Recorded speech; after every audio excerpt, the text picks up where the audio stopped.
will be recorded, is being recorded, and it will be, you'll be able to access it on the Bren YouTube channel, along with many other excellent recordings of our programs. Welcome, everybody. I'm Liz Paul. I'm the coordinator of the Boise River Enhancement Network. Thank you so much for coming and attending our program tonight, the Boise River and Idaho's Public Trust Doctrine, with our guest speaker, Clive Strong. We'd love you to introduce yourself in the chat. Say hi. You can identify yourself if you are part of an organization or a company or government agency or something like that.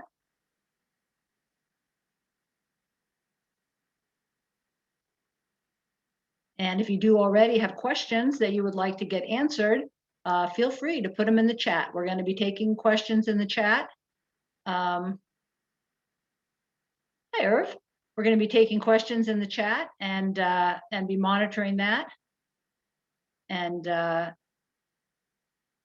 you can introduce yourself in the chat. And there you go, Irv. You can say hi, Irv, and then you can turn your video back off. You see that on the bottom there, Irv? Yeah, excellent. Yeah, just to reduce some distraction, keep your video and your audio off. Okay, I'm going to run through a few introductory slides. Again, this is the Boise River Enhancement Network. We've been trying out holding a few of our programs in the evening. This is a very nice evening and not one that everybody wants to spend on a Zoom. So we really appreciate you being here. If this is the first Bren program you've come to, we want to welcome you. And we are a local nonprofit. This is our mission statement. We're a network of people who live, work, and play in the Boise River watershed. We're dedicated to promoting the ecological enhancement of the river. And that's what we do all the time. And there's our web page. We have lots of information on our web page, blogs and news about our projects and so on and so forth.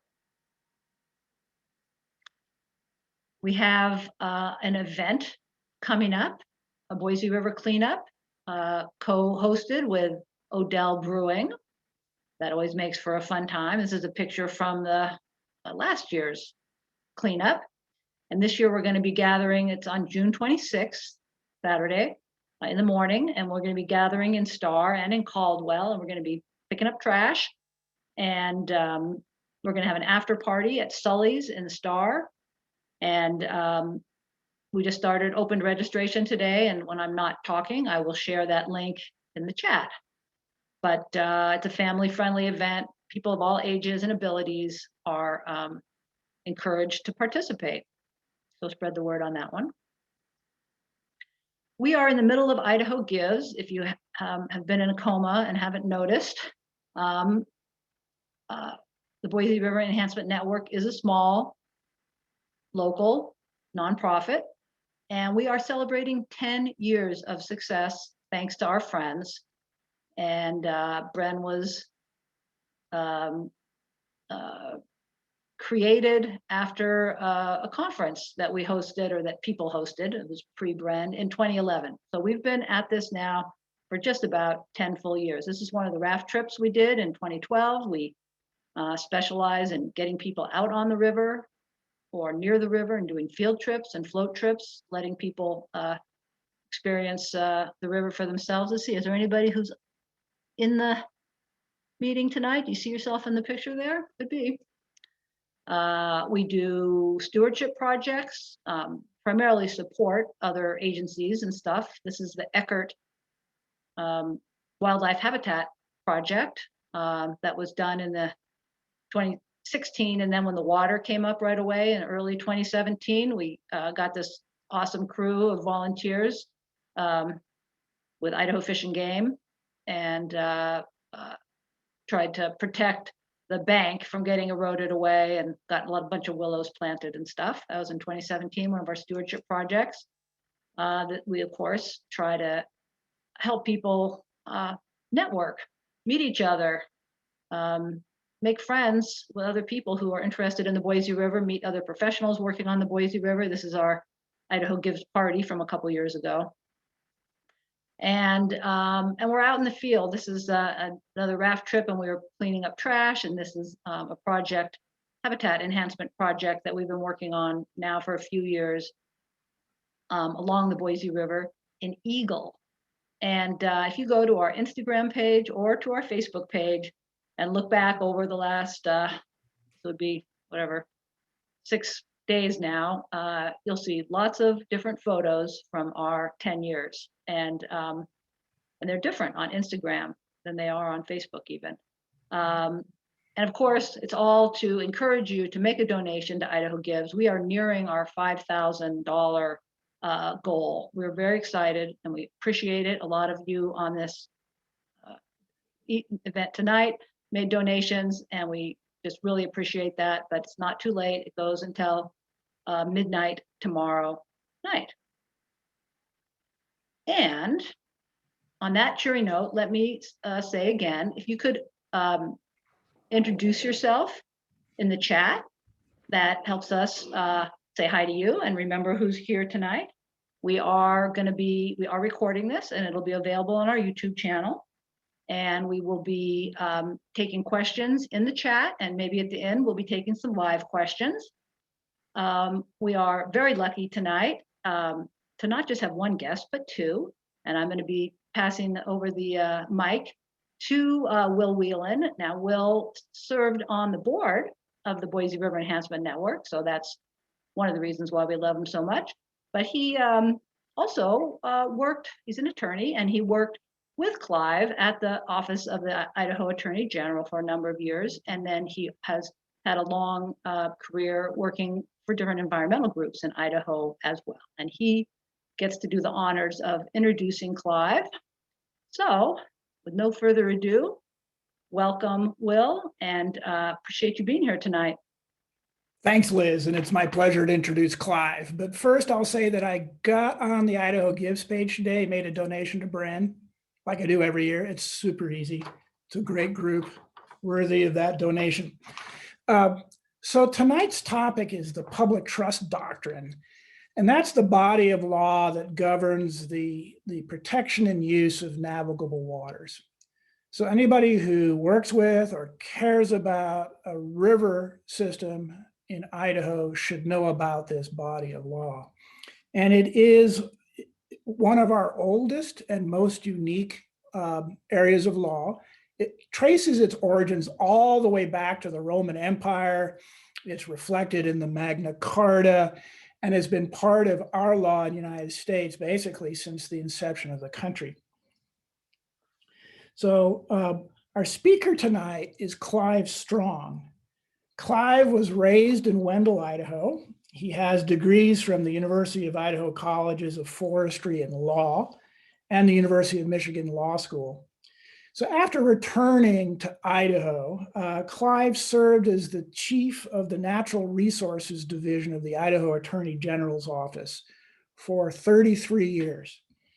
That means he was the top environmental and natural resources lawyer for the state of Idaho through the tenure of 6 governors and 4 attorneys general. It was a remarkable record. And during that time, he served as lead counsel for many of the most complicated cases that the state had, and was the lead counsel for the Snake River adjudication, which is certainly one of the most complicated cases in American legal history. So he has extensive knowledge of water law and natural resources law. As a young guy, it was my pleasure to work under Clive. Actually, I worked under him for 13 years. And I think of him as being the epitome of the lawyer as a public servant. He has a reputation for intellectual rigor, for problem solving. Oh, let's see. Balance. The reason it's quiet is because So I'm going to invite folks to mute their microphones. So among Clive's duties at the Attorney General's office was to serve as legal counsel for the Idaho Land Board. And, that's the body within the state of Idaho that has the lead obligation to manage navigable waters and therefore the obligation to comply with the principles of the public trust doctrine. So Clive's got extensive experience with this body of law. I think he is the ideal guide to it, and I think that you'll find the presentation fascinating. So with that, I'm going to turn it over to Clive. If you want to clap using your little hand gesture screen, that's great. And I'm going to mute. Clive, do you have what you need? I have what I need, so I'm just going to get Okay, my screen take it sharing away. going. Thanks. There we go. And we've got to start from the beginning some here. We're how here. There we go. So it's a pleasure being here tonight, and thanks, Will, for the kind introduction. One of the things you learn as a manager of a group of people is the most important decision you make is the people you hire. They're the ones that either make you look good or look bad. And it was my great pleasure to hire Will right out of law school, and really appreciated all of his good work that he did for the Office of the Attorney General, and had quite some remarkable accomplishments with our office, as well as his duties with the Nature Conservancy and other various environmental groups. So it's a distinct honor to have Will introduce me tonight, and I appreciate that. You notice that in terms of my description here, I've got public trust doctrine abridged. And Will kind of stole a little of my thunder, but if you want to talk about the public trust doctrine, you start back in 2 AD with the Justinian Code, and we'll talk just briefly about that. But my objective tonight is not to spend a lot of time in the past. I'll give you a little bit of background of the doctrine itself and how it came to being, and then we'll shift into a discussion of how Idaho has applied that doctrine. Let's see. So as Will suggested, what is the public trust doctrine? Well, it's a body of law dealing with public property as opposed to private property rights. Most of you are familiar with the prior appropriation doctrine. It's important, as we'll discuss later, to distinguish between that, which establishes an opportunity for individuals to develop a private right of use. And I want to emphasize right of use. Many people think of water rights as a property right, and certainly we define it as such in Idaho, but that property right is only a right of use. It's called a usufruct.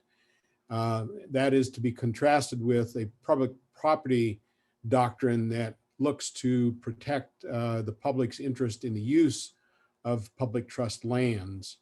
And that duty devolves onto the state to protect those public interests under the public trust doctrine. And the tension between private property rights and the public trust doctrine is really gets us into the heart of the discussion. But before we get there, let's talk about where the public trust doctrine, the origins of the public trust doctrine. As I suggested a few minutes ago, it really starts back with just the Justinian Code. And as you'll see on the slide, it's a doctrine that deals with what we call the commons, those kind of resources that are not subject to being controlled by an individual. They're available to all individuals, and there's a need to equally guard everyone's rights to the use of air, water, and the sea. And so back as early as I suggested 2 AD, there was this concern that society's reliance on our rivers required some protection. And the concept of a trust developed with that Roman code and was carried forward into the English common law, where under English common law, although the king held a title to the beds and banks of navigable bodies of water, that title was held for the benefit of the public as a whole.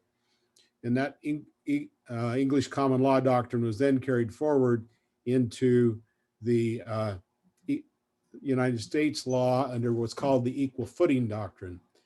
And when we talk about the equal footing doctrine, it's important to compare and contrast the equal footing doctrine to the public trust doctrine.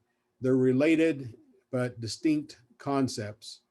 The equal footing doctrine is a constitutionally based doctrine that provides that when states are admitted into the Union, they succeed to the title of the beds and banks of navigable bodies of water. And why is that so? It was because back when the country was founded, the 13 original colonies reserved certain rights unto themselves, including the right to regulate and control activities on navigable bodies of water, with the exception that as part of the Constitution, they delegated to the United States government the ability to regulate commerce on these navigable bodies of water. But otherwise, the 13 original colonies retained title to the navigable bodies and the right to regulate those purposes. So under the equal footing doctrine, when new states are admitted into the Union, they're admitted in as an equal partner as other states.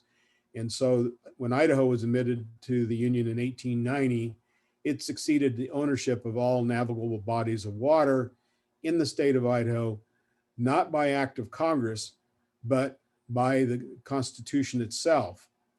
And as I suggested, the purpose for that sovereign ownership is to ensure that the public rights to the use of waters, originally as a highway for commerce, were protected.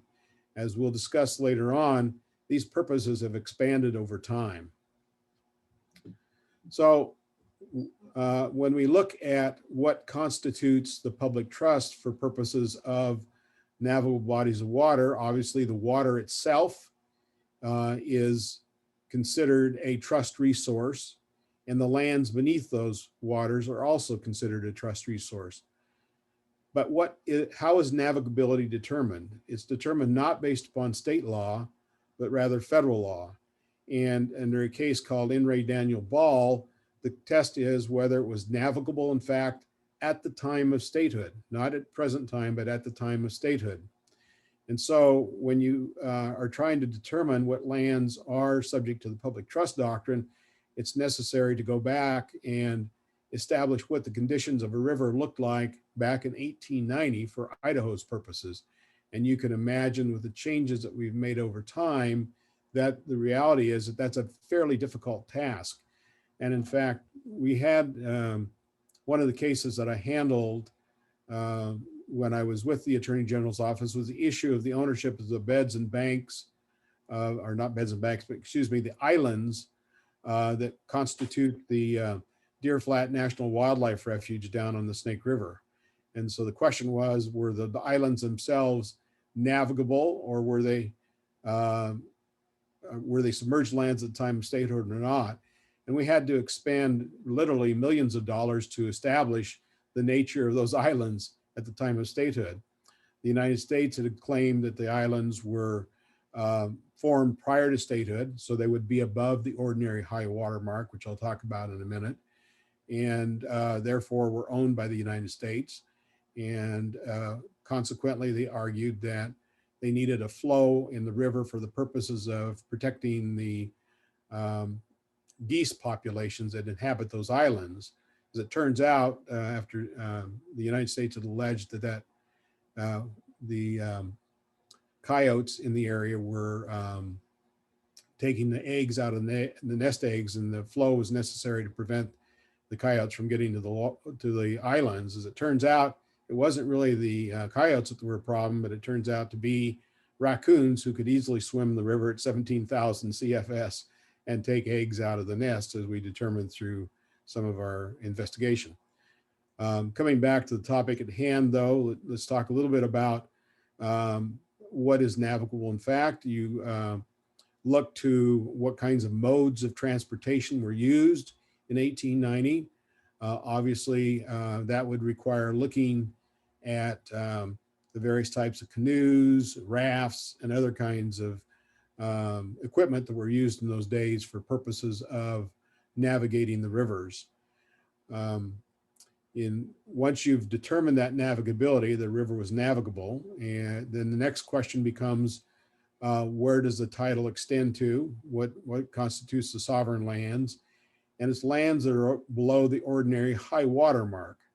And an ordinary high water mark is determined by the line that's impressed upon the side of a riverbed, where it precludes upland vegetation and agricultural use of that land.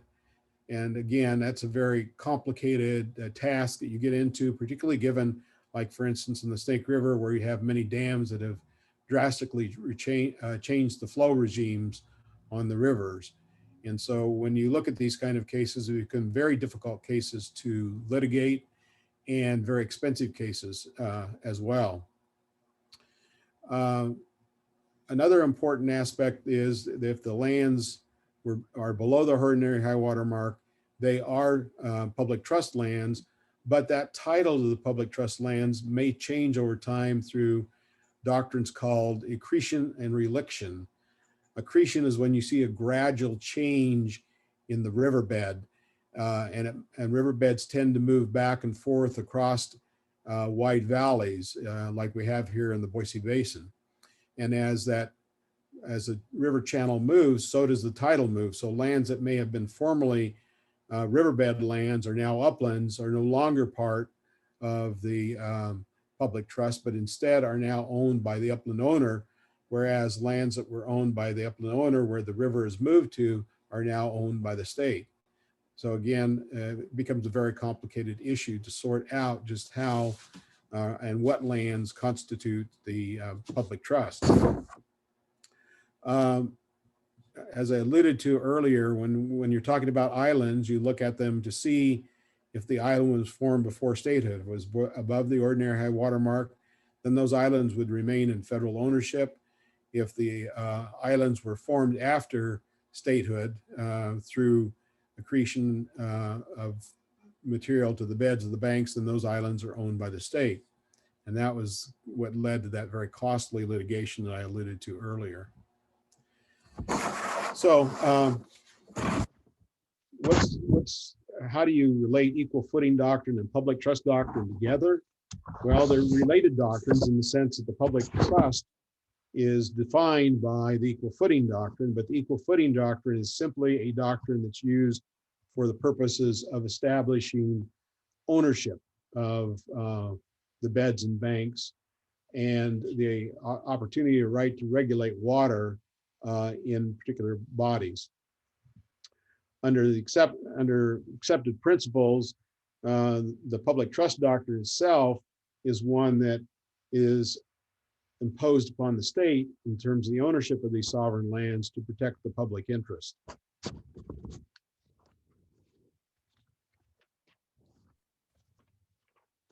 So those are kind of the basic principles that we deal with when we're dealing with the public trust doctrine. And equal footing doctrine is to think of equal footing as title, whereas the public trust doctrine is a regulatory activity, a trust activity. There are really three cases that if you're going to talk about the public trust, you really need to read, and they set out the parameters of the public trust doctrine. Perhaps the most famous being the Illinois Central River Company versus Illinois. In that case, what happened is the Illinois legislature granted a large portion of the frontage of Lake Michigan to a private company. And a few years later, figuring that they needed to preserve the public access to those lands, Illinois revoked the grant of lands to the private entity. And as you would expect when you're dealing with sovereign lands, those become important issues that go all the way to the US Supreme Court. And that's what happened with the Illinois Central case, in which the court made a couple of very significant findings. And the first is a recognition that the title of the lands are in the people of the state, and so that they can enjoy them for the benefits of the public use, freed from obstruction and interference from private parties. And then next was that even though the state may alienate public trust lands, there are limitations on that alienation, including the right to revoke the alienation if in the interest of the state it finds that that's no longer in the public interest. And so that case was decided in 1892. And there was a relatively long period of time before we hit what I consider the next kind of significant case in the progression, and that's National Audubon Society versus the Superior Court.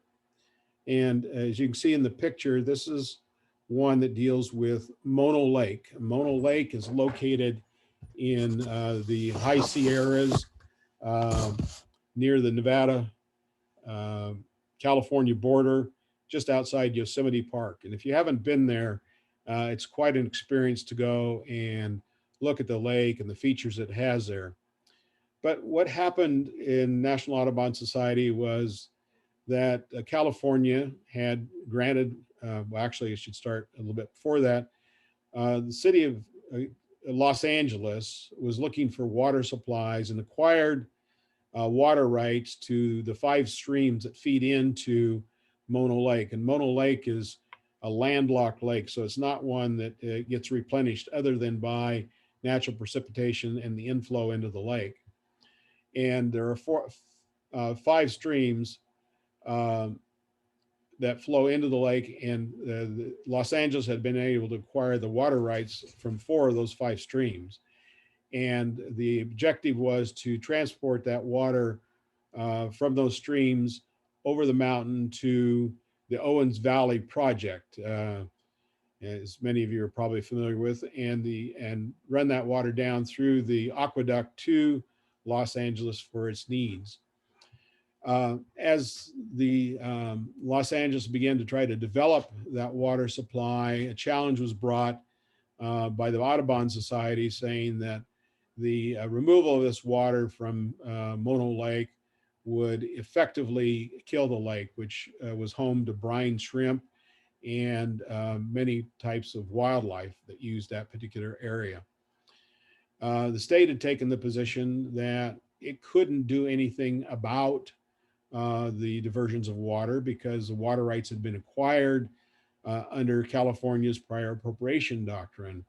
And so what was at stake in this particular case was the relationship between the prior appropriation doctrine, which is the private rights aspect or the right to use water, versus the public property concepts embedded in the public trust doctrine itself.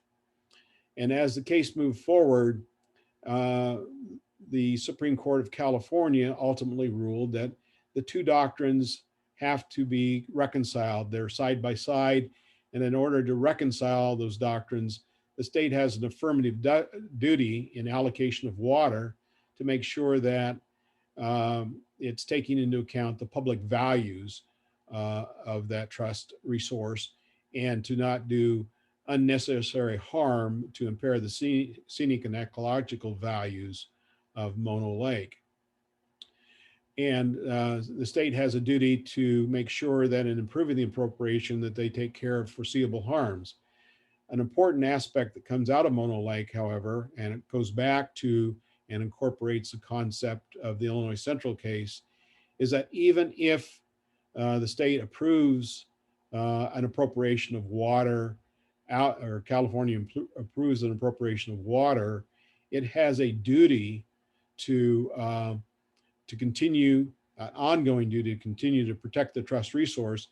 And it has the authority without a takings to be able to revoke a use that is no longer in the public interest or consistent with the public trust.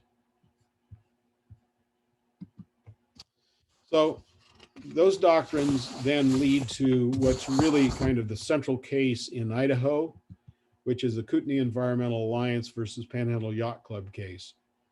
If you know Illinois Central, you know the Mono Lake and the Kootenai Environmental Alliance case, you get a really good flavor for what the public trust doctrine is in Idaho, because both of those prior 2 cases were foundational to our Idaho Supreme Court's decision in the Kootenai Environmental Alliance case. And interestingly enough, Kootenai Environmental Alliance decision was issued approximately 8 months after the Mono Lake case. So all of this law was kind of developing through that 1983 period which happened to be the year I joined the Attorney General's office. So my career has kind of followed this public trust doctrine issue. But important in the Kootenai Environmental Alliance case was the Department of Lands has a responsibility under the Lake Protection Act to evaluate requests for encroachments on the lakes in Idaho. And in this instance, the Panhandle Yacht Club had sought to develop a set of docks for purposes of private use, storage of boats, and recreation on Lake Coeur d'Alene. When the case came before the Supreme Court took a fairly expansive view of the public trust doctrine and provided a great historical review where it went back and it looked at the public trust doctrine as it developed in Wisconsin and Massachusetts and California, and drew principles from those cases to articulate what is now the public trust doctrine in the state of Idaho. And the court first and foremost looked to the fact that the public trust doctrine is a form of common law in Idaho, to be defined by the courts. In looking at the proposed development of this marina, the court looked to how the Department of Lands and the Land Board had evaluated the impact of this marina on the public trust resources itself. And it established a two-part test for allowing an alienation for private purposes on a public resource. And the first is the grant in aid of a trust purpose? In other words, for recreation, for aesthetic views, all the other kinds of things that you can think of that are traditionally uses of a water resource. And then second, if does the proposed use substantially impair the public interest in lands and waters remaining? So it's this balancing between the right to grant an opportunity to use the public resource without unnecessarily impairing the public values that are sought to be protected under the public trust doctrine. And there's a couple of important rulings that I'll come back to a little bit later, but I want to emphasize them now in this case. One is that just mere compliance with the legislative authority. So if the legislature's authorized a particular activity on public trust resources, that alone is not sufficient to establish compliance with the public trust doctrine. In fact, what is necessary is a record that's been developed and that the judiciary retains into itself the authority to make decisions, make a final determination of whether the alienation or impairment that is being proposed on a water body is consistent with the public trust doctrine itself. And that's pretty common in most of the public trust doctrine states, but as you'll see, it becomes a point of contention as we move forward from 1983. So another kind of important principle about the public trust doctrine is that a public trust resource is protected so long as it retains a navigability characteristic. And as I suggested earlier on, one of the things about river systems, particularly in wide valleys like the Boise Valley area, is that a river historically has moved back and forth across the basin. And so after the articulation of the public trust case, public trust doctrine, or excuse me, I'm back up here for a second. So early on, before we had the Kootenai Environmental Alliance case, there was a case that came up called Rutledge versus Idaho in 1971. And in that case, there was a hotel that was located between the Boise Depot and College Avenue. And it was called the Evergreen Hotel.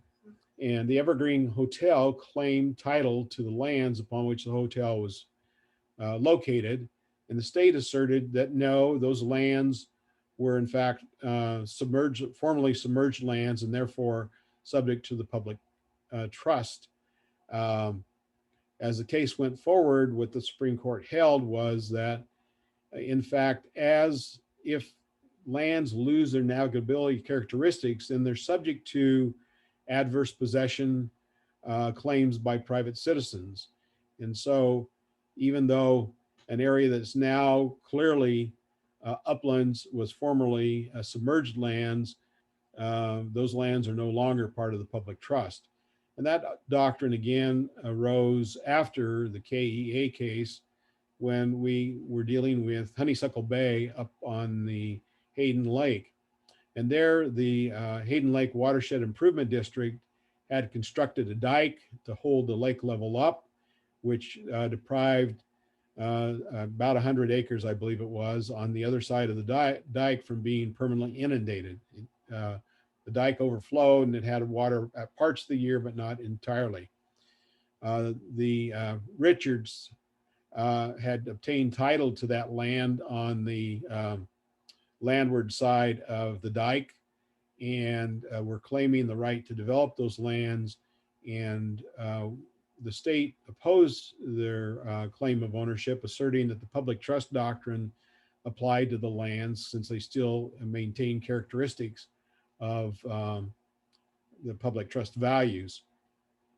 Unfortunately, in that litigation, we weren't successful, as that case went up to the Supreme Court twice. On the first time, we prevailed on the argument that a private individual should not be able to deprive lands of the characteristics of the public trust doctrine by dewatering them.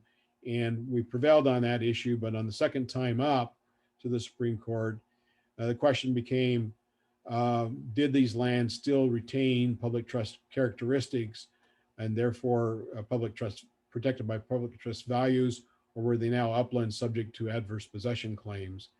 And in that instance, the Supreme Court said that the duty of the state in this litigation, since we were claiming ownership, was to establish by clear and convincing evidence that the lands were continued to serve public trust values. And ultimately, we were unsuccessful in being able to meet that threshold. So as you think about the public trust doctrine, the consequences of the change in the nature of the river are important to be taken into account in terms of trying to determine or characterize what the nature of the lands might be. So we've talked a lot about the lands. I'd like to shift now a little bit and talk about the water right aspect of this, because that's one that's still evolving in Idaho. We had a decision in litigating the Snake River Basin adjudication in which the Idaho Conservation League sought to intervene in the SRBA for the purposes of asserting the public trust doctrine. In the case that went to the Supreme Court said that the SRBA, the Snake River Basin adjudication, was for the purposes of determining the private rights or interests under the prior appropriation doctrine, but did not address the public trust doctrine. But importantly, in that decision, the Supreme Court said that all water rights that are decreed in the SRBA are subject to subject to the public trust doctrine. That led to legislation in 1996 in which the legislature passed a statute defining statutorily what it believed to be the public trust doctrine. And it said specifically the public trust doctrine is applied in Idaho is solely a limitation on the state's ability to alienate or encumber title to the beds of navigable waters, and then provided that the public trust doctrine with respect to regulation of water is governed by the public interest provisions of Idaho Code Section 42203A5E. Now, that creates a situation in which the land board, as a regulator of the lands, has the duty to protect the public trust values with regard to those beds and banks, but it puts the director in the position of having the duty to protect the public trust values and the water resource itself. And so we have, under the local public interest, is defined as the interest the people in the area directly affected by a proposed water use have in the effects of such use on the public water resources. The picture you see here is Box Canyon, which is a very famous case that came up in terms of Idaho and the public trust doctrine, where the issues were protection of this resource from the development of a fish hatchery in the basin. And ultimately, after years of litigation, we now have the Box Canyon as a state park. But what guidance do we have on Schokel on the public trust doctrine with regard to water? Well, the primary case there, and again, this should be added to the three I mentioned before, is Schokel versus Dunn. And in Schokel versus Dunn, the question was the dewatering of Billingsley Creek, which is down in the Hagerman Valley. Billingsley Creek, when I was growing up, was a blue ribbon trout fishery. It was a really great place to fish. But as we moved into the 60s, the opportunity to develop fish hatcheries in that area because of the prime conditions of the water in the Hagerman Valley led to development of many hatcheries along Billingsley Creek and the extraction of the water in return and significant water pollution issues with that. And so when a proposal was made to withdraw additional water from Billingsley Creek, litigation was brought. And in that case, the question was, what is the public interest in, or how is the public interest in Billingsley Creek to be protected? And I thought an interesting aspect of this case was, I think it was footnote 2, in which the Idaho Supreme Court, in looking at whether the director had done a sufficient job in evaluating the public interest, analogized that public interest to the larger doctrine of the public trust. So essentially, the linkage is that the director has a duty to take into account in the allocation of water the public trust interests. Now, the question is, what is the effect of the statute, which says that the public trust will be determined under the statutory provision on the public trust? And that's an unanswered question right now. Again, coming back to the Idaho Conservation League case, it was important that the court said in that case that proprietary rights to the use of water, which are the subject of the SRBA, are held subject to the public trust. So it's going back basically to the KEA case and saying that even though you've allocated water, those water rights remain impressed with public trust. And so the question will be is if in the future there's some determination of the public interest standard for a particular water right, how and what extent will the court review that director's determination in the context of the public trust doctrine itself. Interestingly enough, there was a case just decided in 2020 in Nevada that brought this very issue to the forefront, the Mineral County versus Lyon County case. In that case, the issue was withdrawal of water from the Walker River that was causing the Walker Lake to dry up. And the argument had been made that the state engineer had an affirmative duty to reduce the amount of withdrawals under vested water rights for the purposes of protecting Walker Lake. The case was litigated in federal district court, but was the federal district court of appeals assigned the case over to the state Supreme Court for the determination of the relationship between the public trust doctrine and prior appropriation water rights. And what the Nevada Supreme Court held was that the public interest standard in Nevada was essentially a surrogate or substitute for the public trust analysis that's required. And I expect that that will be essentially the argument that's made in Idaho if and when this issue gets raised, is that the legislative directive that the public interest standard substitutes for the public trust doctrine, and therefore determinations need to be made under Schokol versus Dunn as opposed to the public trust doctrine, will likely be at the forefront of that issue. So, I've talked here for about 30 minutes. As you can see, it's not an easy doctrine to apply. There's a lot of nuances to it and a lot of inquiry that needs to be made, and it's still an evolving doctrine. But hopefully this gives you the principles upon which, as you're looking at these issues from your perspective, you can evaluate how this doctrine might apply, if at all, to your situation. All right. Thanks, Clive. We've got a couple of questions on the chat. Let me get to those first, and then I might hit you with a broader question in a minute, and we'll spend the rest of our time on questions that can come in live from the group.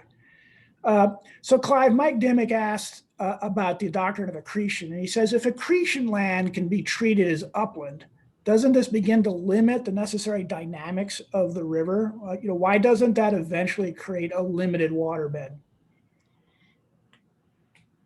I'm not sure I understand the question, but I'll give my best answer and then we can come back to it. So if with accretion, what you have is a river moving back and forth across the valley. And so the land you add on one side is subtracted on the other. So it's just a matter of moving the line of demarcation. I think the better or the more difficult question is what happens as you remove more water from the river itself and narrow the channel.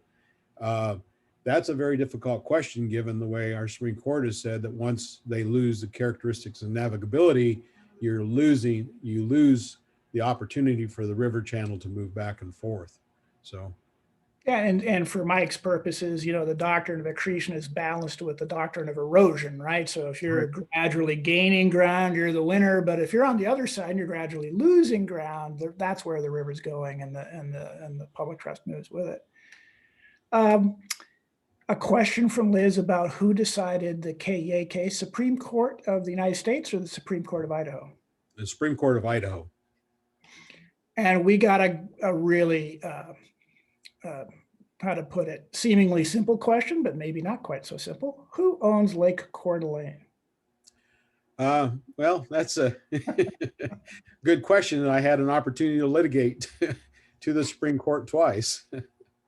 And I'll just give you a little bit of the background on that.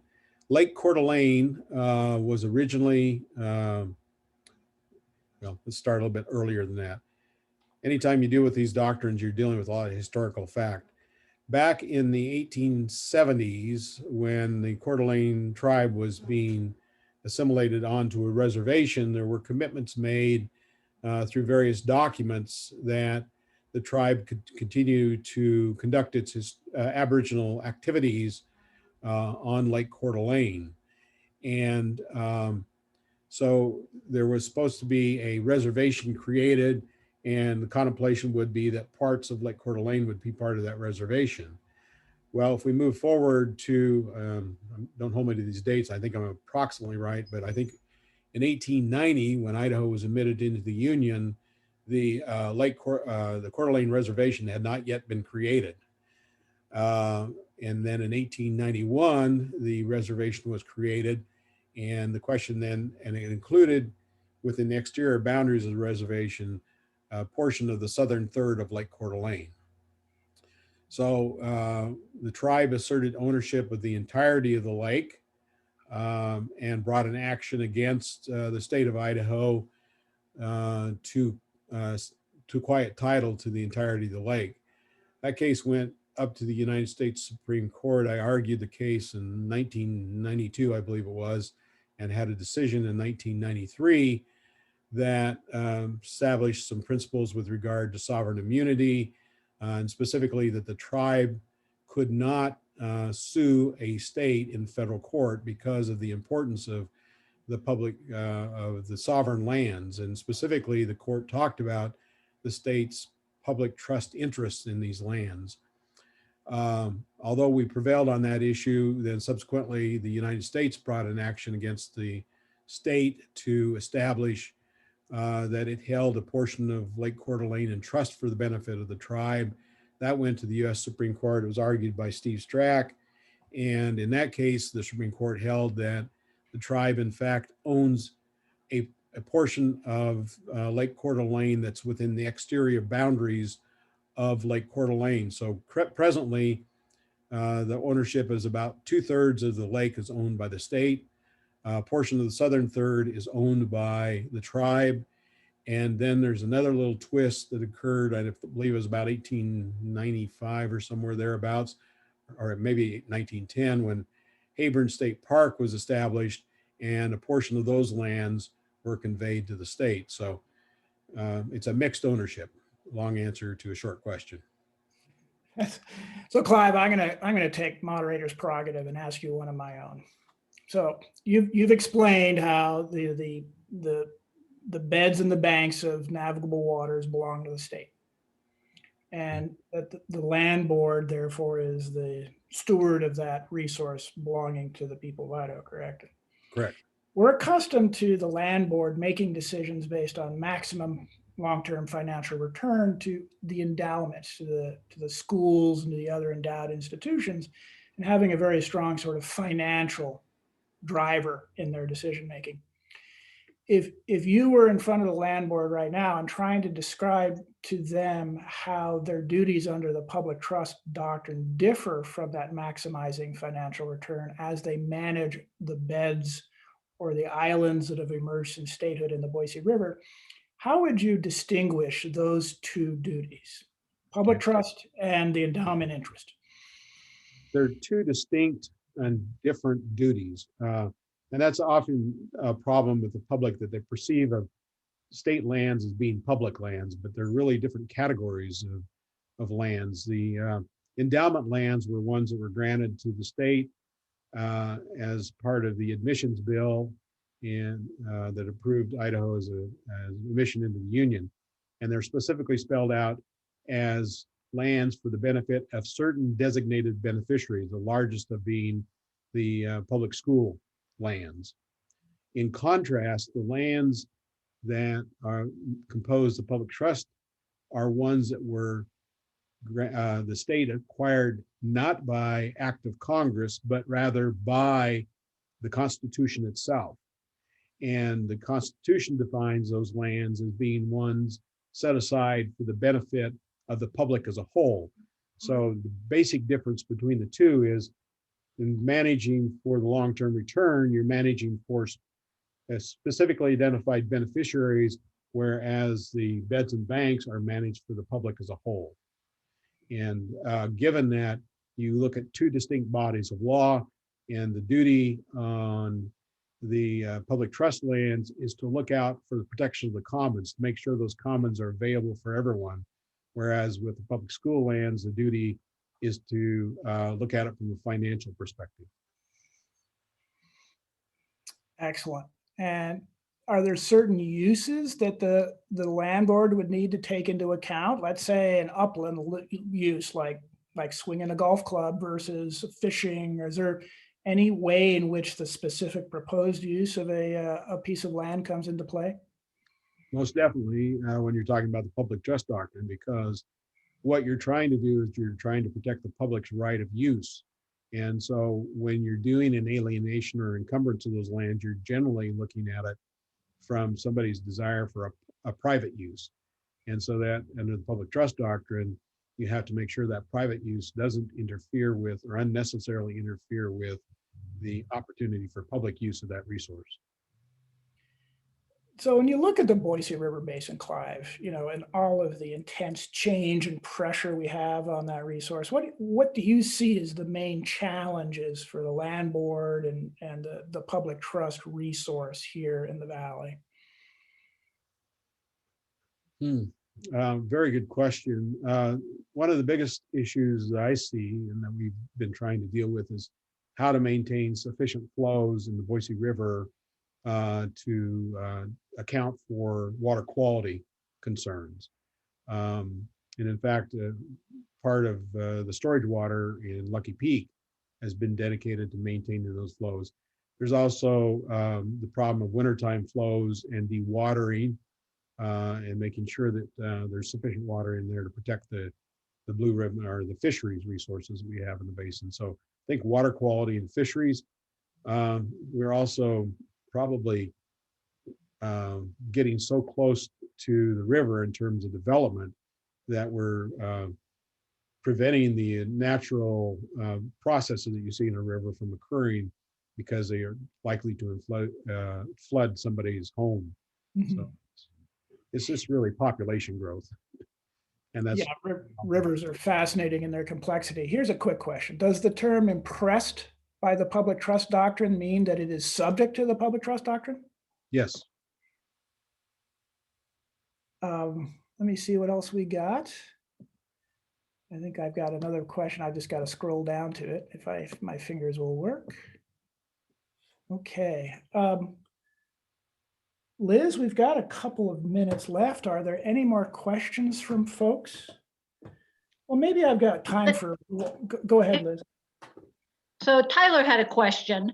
Oh, I'm sorry, I missed it. It's okay.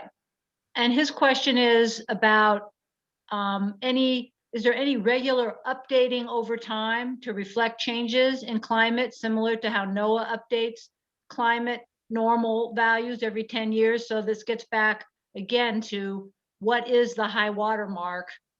And so many changes happen in rivers, both man-made and natural, and these climates. So just delve into that high water mark. And my understanding is usually it takes a bunch of lawyers to figure it out. Well, the high water mark is really most important for the purposes of determining the extent of the state's ownership of the beds and banks. I think the question Tyler's asking is a more nuanced question that's not tied to the title issue or the ordinary high water mark, but what are the implications of changing environmental conditions on water supply? And what we've seen is that we're seeing less snow and more rain events, and the timing has been shifted from December into more of the January, February timeframe. And all of those have very significant implications in terms of how you manage your river system. And there is ongoing conversations on that on almost a daily basis about how to account for that, because in particular, it's going to affect water rights, and people are going to expect to have answers on how these changes are going to implicate that. In fact, you saw that play out in the context of much of the litigation over Lucky Peak and the Boise River Basin storage system, and who has control of that storage system that occurred in the SRBA. Well, Liz, I'm going to turn it over to you, and I'm going to thank Clive. That was fantastic talk and on a great topic. And I hope Bren stays with us. I think there's probably a lot more coming. Thank you so much, Will. And thank you so much, Clive. That was great. That was super. It's so good to have that perspective on it. That really makes a big difference.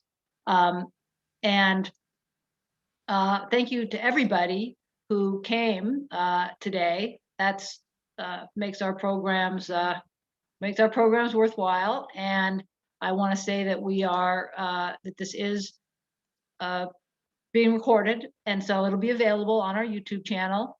And the Boise River Enhancement Network is going to continue to pay attention to public trust issues on the Boise River, because as was mentioned, there's a lot of growth going on. There's a lot of different things going on.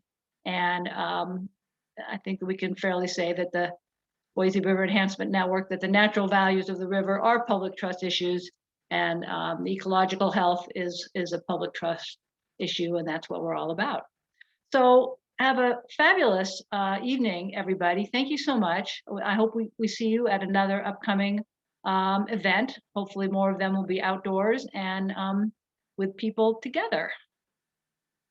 You guys can unmute yourselves and say thanks and goodbye if you'd like to. Put a little human touch into the whole thing. Woohoo, thanks. Woohoo, thanks. That's Bye, right. everybody. Bye, everybody. Thank you Good so work. much. We think Great you're the best. Don't forget Idaho Gives. It Thanks, ends Kathy. tomorrow. Thank you. Bye-bye. Bye-bye. Thank you very much. Bye. Thanks for coming. Bye, everybody. See you later. Thanks, Will. Thanks, Clive.